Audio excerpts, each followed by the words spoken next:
জাকাতযোগ্য সম্পদ কি কি? জাকাতেবল অ্যাসেট, সব সম্পদে জাকাত হয় না। এই পয়েন্টটা খুব গুরুত্বপূর্ণ, আপনাদেরকে মনোযোগ দিয়ে শুনতে হবে। আপনারা মনোযোগ দিয়ে শুনতেছেন তো? আপনি ধরেন ওই যে উদাহরণ দিয়েছিলাম, গত রমজানের 20 তারিখে নেশা পরিমাণ সম্পদের মালিক হয়েছেন, দেখলেন সারা বছর আছে এই টাকাটা। তো এই 20 রমজানে তো আপনি এখন হিসাব করবেন, তাই না? তো হিসাবে আপনি কি কি ধরবেন? সব সম্পদে জাকাত নাই। আপনার বাসার যে ফার্নিচার, এটা হিসাব করা লাগবে না। আপনার যে ফ্রিজ, আপনার যে এয়ারকন, আপনার যে থাকার যে ফ্ল্যাটটা, আপনার যে বাংলো বাড়ি, এগুলোতে কোনো জাকাত নাই। আপনার চলার জন্য যে গাড়িটা লাগে, এগুলোতে কোনো জাকাত নাই। আপনার নিজের জন্য যে ল্যাপটপ, মোবাইল, যত কিছু আছে, গ্যাজেট বলেন, এগুলোতে কোনো জাকাত নাই। তাহলে কি কিসে জাকাত আছে?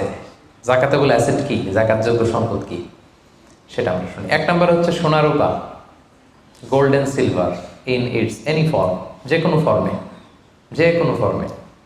এটা জুয়েলারি হোক, অর্নামেন্টস হোক, এটা বার হোক, বিস্কিট হোক। অনেকে গোল্ডের বার কিনে না, দেখবেন 999-এর ফাইনেস্ট গোল্ড, একেবারে খাপটাত নাই, 24 ক্যারেটের গোল্ড, 999 লেখা থাকবে ওটার উপরে চকচকে, আপনার গোল্ডের বার, গোল্ডের বিস্কিট। অনেকে শখ করে গোল্ডের প্লেট, টেট, তৈজসপত্র এগুলো কিনে। হ্যাঁ, স্বর্ণের ঘড়ি অনেকে কিনে। পুরুষের জন্য কিন্তু স্বর্ণের ঘড়ি, আংটি কোনোটাই পরা বৈধ না। কিন্তু যদি কেউ কিনে, স্বর্ণের কলম আছে, শখ করে কিনে অনেকে, টাকা রাখার জায়গা পায় না, তো ভাবে যে একটা কলম কিনে ফেলি স্বর্ণের, তারপর স্বর্ণের ঘড়ি, স্বর্ণের এই সেই। তো এরকম জুয়েলারি বলেন, তৈজসপত্র বলেন, যা যা আছে আপনার সব হিসাব করতে হবে in its any form. Gold and silver, এটা জাকাতেবল অ্যাসেট। বোনেরা অনেক সময় প্রশ্ন করে যে যেই গহনা আমি পরি, এটারও কি জাকাত দিতে হবে? ইখতিলাফপূর্ণ মাসালা, বিশুদ্ধ মত হচ্ছে দিতে হবে। 3 মাযহাব বলছে দেয়া লাগবে না, ইমাম আবু হানিফা বলছে দেয়া লাগবে, এবং আবু হানিফা রাহিমাহুল্লাহর কথাটাই ভ্যালিড, বেশি যুক্ত। সুনানে আবু দাউদের হাদিস, আম্মা জান আয়েশা রাদিয়াল্লাহু তাআলা আনহা স্বর্ণের বা রূপার একটা আংটি পরে আছেন, রাসূল সাল্লাল্লাহু আলাইহি ওয়াসাল্লাম বলেন জাকাত দিছো? আম্মা জান বলেন না, এটা পড়ছি যাতে আপনার সামনে আমি আমার সৌন্দর্য বাড়াতে পারি। রাসূল সাল্লাল্লাহু আলাইহি ওয়াসাল্লাম বললেন হাসবুকি মিনান নার, জাহান্নামে ঢুকাতে এটাই যথেষ্ট। সাথে সাথে জাকাত দিয়ে দিলেন আম্মা জান আয়েশা। তো আম্মা জান আয়েশা তো এটা পরিহিতা ছিলেন, কি বলেন। আরেক নারী আসলেন তার মেয়েকে নিয়ে, হাতে 2টা স্বর্ণের চুড়ি। রাসূল বলেন জাকাত দিছো? দেই নাই। বলতেছে তুমি কি পছন্দ করো যে এই 2টা চুড়ির পরিবর্তে আগুনের 2টা চুড়ি জাহান্নামে পরানো হবে? ওই মহিলা ভয়ে তাড়াতাড়ি খুলে দিচ্ছে, ইয়া রাসূলুল্লাহ নেন, পুরোটাই দিয়ে দিলাম। তো এই হাতের বালাও কিন্তু ওই মেয়ে হাতে পড়া ছিল, তাই না? এতে করে বোঝা যায় যেই জুয়েলারি আমার বোনেরা আপনারা ইউজ করেন, সেটারও জাকাত দিতে হবে, সেটারও জাকাত দিতে হবে। আপনার সিন্দুকে থাক, গলায় থাক, আপনি সব কাউন্ট করে জাকাত দিবেন। তবে আপনি বিক্রয় মূল্য হিসাব করবেন, কারণ আপনি 1 লক্ষ টাকা দিয়ে একটা নেকলেস কিনছেন, বেচতে গেলে কি 1 লক্ষ পাবেন? কথা বোঝেন নাই? পাবেন? এটার সাথে খাদ আছে, এটার মেকিং চার্জ আছে, জুয়েলারি দোকানেরও একটা মেকিং চার্জ রাখে। তো আপনি যখন আপনার নেকলেসটা বিক্রি করতে যাবেন, ওরা 20% কাট করে দিবে। 1 লক্ষ টাকার নেকলেস আপনি দোকানে বেচতে গেলে কত টাকা পাবেন? 80,000 টাকা হিসাব করবেন, বিক্রয় মূল্য ধরতে হতো। তো তাহলে সম্মানিত ভাই এবং বোনেরা, জাকাতেবল asset 1 number gold and silver. 2 number হচ্ছে ক্যাশ। ধরেন আজকে আমি আমার জাকাত হিসাব করতে বসছি, তো আমি দেখতেছি যে আমার স্বর্ণ টর্ণ কি আছে না আছে, আমি হিসাব করতেছি। স্বর্ণের পালা গেল, এবার আমি হিসাব করবো আমার ক্যাশ কোথায় আছে, পকেটে কত, ওয়ালেটে কত, ড্রয়ারে কত, ব্যাংকে কত, কারেন্ট অ্যাকাউন্টে কত, ফিক্সড অ্যাকাউন্টে কত, সেভিংস অ্যাকাউন্টে কত। যত জায়গায় আপনার যত ক্যাশ ফর্মে টাকা আছে, এটা আপনি হিসেব করবেন। এগুলো জাকাতেবল অ্যাসেট। আরও কিছু সম্পদ আছে, এগুলো ক্যাশ না, তবে ইজিলি লিকুইডেট করা যায়, চাইলে টাকা বের করে আনা যায়। যেমন প্রাইস বন্ড অনেক কিনে রাখে না, আমাদের ডাক বিভাগের সঞ্চয়পত্র আছে না, এগুলো ফিক্সড ডিপোজিট, অনেকে ইন্স্যুরেন্স করে, লাইফ ইন্স্যুরেন্স।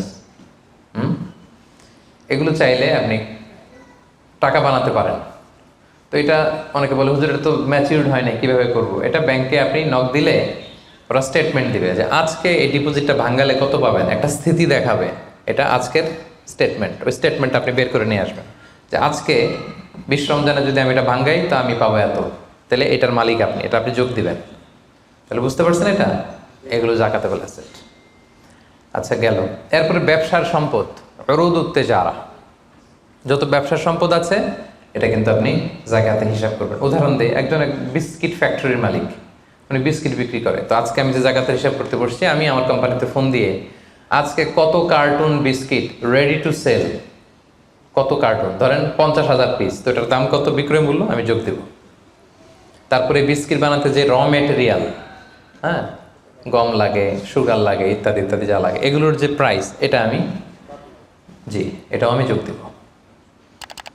ওখানে ধরবো না কি, ওখানে ধরবো না হচ্ছে যেটা ফিক্সড অ্যাসেট, ব্যবসার ক্ষেত্রে ফিক্সড অ্যাসেট ধরতে হয় না। যেমন ধরেন আপনার ফার্নিচার বা কারো বিস্কিট ফ্যাক্টরি, তার ফ্যাক্টরির যে জায়গাটা, এটা আসবে না। মেশিনারিজ, যে মেশিনে করে বিস্কিট বানায়, ওইটা আসবে না। তারপরে ধরেন এটা লরি ট্রাকে করে বিভিন্ন জায়গায় আমি পাঠাই আমার প্রোডাক্টগুলো, এই যে ট্রাকের দাম টাম, এগুলো কিন্তু ধরা হবে না। এগুলো ফিক্সড অ্যাসেট, মেশিনারি ধরতে হয় না। শুধু প্রোডাক্ট রেডি টু সেল অথবা র মেটেরিয়াল, এগুলো ধরবো। শেয়ার বাজার আছে, অনেকে শেয়ার কিনে, এটাও আপনি ধরবেন। ওই দিন আপনি হিসেব করবেন। শেয়ার দুই ধরনের, একটা আছে আপনার প্রাইমারি, একটা নেট ভ্যালুয়েশন করা হয়, পরে এটা একটু দাম বাড়লে অনেকে দেখবেন যে সারাদিন দেখতে থাকে দাম বাড়লো না কমলো, সেকেন্ডারি মার্কেটে এটা সেল করে দেয়, আছে না? তো এটা আজকের দিনে আমার এই শেয়ারটা সেল করলে কত প্রাইস পাবো, ওই প্রাইসটা আমি যোগ দিয়ে দিব। ওকে, আচ্ছা গেল। আরেকটা আছে কোম্পানির শেয়ার কিনে অনেকে, ধরেন বিশাল বড়, বাংলাদেশে বড় কোম্পানি বেক্সিমকো কোম্পানি, তারপর ওই কোম্পানি, এটার আপনি শেয়ার কিনবেন, লং টার্ম ইনভেস্টমেন্ট শেয়ার থাকে, ওইটা কিভাবে ধরবেন? ওইখানে কোম্পানির অ্যাকাউন্টসে আপনি নক দিলে জাকাতেবল অ্যাসেট কত আছে এটা ওরা বলে দিবে। বড় কোম্পানিগুলোতে ম্যাক্সিমাম 40% জাকাতেবল অ্যাসেট থাকে। এই যে লিস্টগুলো আপনাকে শোনালাম, এগুলো হচ্ছে জাকাতযোগ্য সম্পদ, আপনার এগুলোর উপর জাকাত আসে। আজকে 20 রমজান, আমার 1 বছর হয়েছে, এগুলো সবগুলো আমি যোগ দিব। তাহলে জাকাতযোগ্য সম্পদ কি, মোটামুটি একটা ধারণা পেয়েছি না? আমাদের এই ভিডিওটি যদি আপনার ভালো লেগে থাকে তাহলে ভিডিওতে একটি লাইক দিতে পারেন এবং আপনার প্রিয়জনদের সাথে শেয়ার করতে পারেন, এবং এইরকম আরও ভিডিও পেতে আমাদের ইউটিউব চ্যানেলটি সাবস্ক্রাইব করে পাশে থাকা বেল আইকনটি অন করে দিন।